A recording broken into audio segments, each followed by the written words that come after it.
వ్యక్త్యంతర భేదాలను సూచించే స్టేట్మెంట్ గుర్తించండి. Identify the statement that indicates inter individual differences. ఈ ప్రశ్న టీజీడీఎస్సీ 2024లో పర్స్పెక్టివ్స్ ఇన్ ఎడ్యుకేషన్లో భాగంగా అడగడం జరిగింది. ఇక్కడ వైయక్తిక భేదాలు అంటే ఏమిటి? ఇండివిజువల్ డిఫరెన్సెస్ అనేటువంటి పదాన్ని మొట్టమొదట సర్ ఫ్రాన్సిస్ గాల్టన్ అనేటువంటి ఒక మనోవిజ్ఞాన శాస్త్రవేత్త తాను రాసిన అన్ enquiry into human faculty and its development అనేటువంటి గ్రంథంలో పేర్కొనడం జరిగింది. వైయక్తిక భేదాలను మనోవిజ్ఞాన శాస్త్రంలో అధ్యయనం చేసేటువంటి విభాగం డిఫరెన్షియల్ సైకాలజీ, తారతమ్య మనోవిజ్ఞాన శాస్త్రం.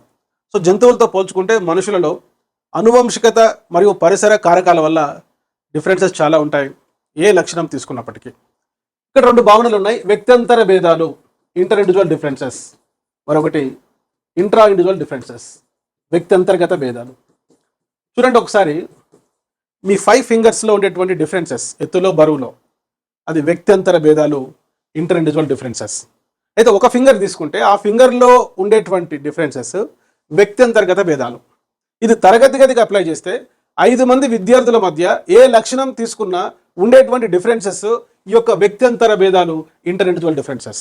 అయితే ఒక విద్యార్థి విషయంలో 2 లక్షణాలు కానీ 2 సామర్థ్యాల విషయంలో కానీ ఉండేటువంటి డిఫరెన్సెస్ వ్యక్త్యంతర్గత భేదాలు.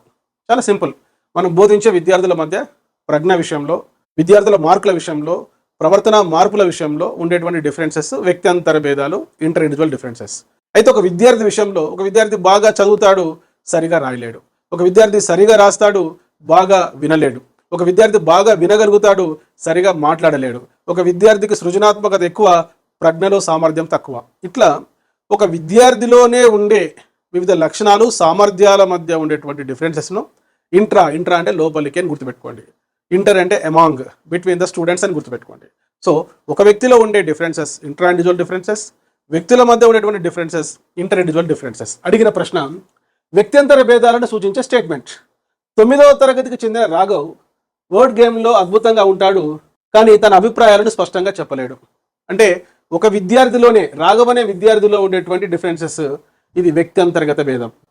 సీత బాగా పాడుతుంది, కానీ పాటలను అంతగా రాయలేదు, ఇది ఒక వ్యక్తిలోనే ఉండే డిఫరెన్సెస్, ఇది కూడా వ్యక్త్యంతర్గత భేదం. తన సహ విద్యార్థులతో పోల్చినప్పుడు గమనించండి, ఇక్కడ 2 విద్యార్థుల మధ్య ఉండేటువంటి డిఫరెన్సెస్. గణితంలో లక్ష్మణ్ మార్కులు తక్కువగా ఉన్నాయి. ఇక్కడ మార్కుల విషయంలో విద్యార్థుల మధ్య ఉండే డిఫరెన్సెస్ ఈ యొక్క వ్యక్త్యంతర భేదాలు లేక ఇంటర్ ఇండివిజువల్ డిఫరెన్సెస్. ఆన్సర్ అనేది 3, లాస్ట్ ఆప్షన్ కూడా కాదు. భాషల్లో అమిత నిష్పాదన బాగానే ఉంది, కానీ ఇతర సబ్జెక్టులలో అంత బాగాలేదు. కనుక అమిత విషయంలో, 2 సామర్థ్యాల విషయంలో ఉండే డిఫరెన్సెస్ ఇంట్రా ఇండివిజువల్ డిఫరెన్సెస్, వ్యక్త్యంతర్గత భేదాలు.